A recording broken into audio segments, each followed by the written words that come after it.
ભગવાનની મૂર્તિને જીવમાં ધારીએ તો બરાબર છે. કથા વાર્તાને ધારી રહેવી, ગુણાતીતાનંદ સ્વામી એવું કીધું કે જે ભગવાનની મૂર્તિને જેવી રીતે ધારીએ છીએ એવી રીતે ભગવાનની કથા વાર્તાને હોતે ધારવી.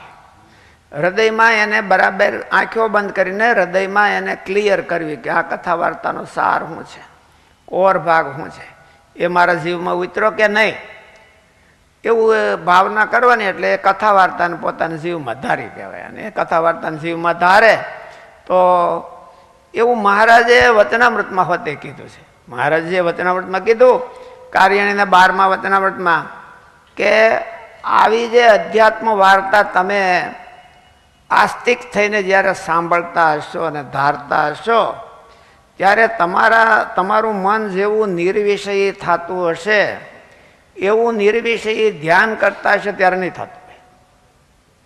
ધ્યાન કરતા એક ડગલું મારે જે આગળ કીધું આને, એવું ધ્યાન કરતા હશો ત્યારે નિર્વિષયી મન નહીં થતું હોય. માળા ફેરવતા હશો, તપ તકરો ચાંદ્રાયણ કરતા હશો ત્યારે એવું મન નિર્વિષય નહીં થતું હોય જેવું આસ્તિક થઈને અધ્યાત્મ વાર્તામાં તમે એક રસ થઈને સાંભળો અને ત્યારે. એટલે એને હોતે ધાર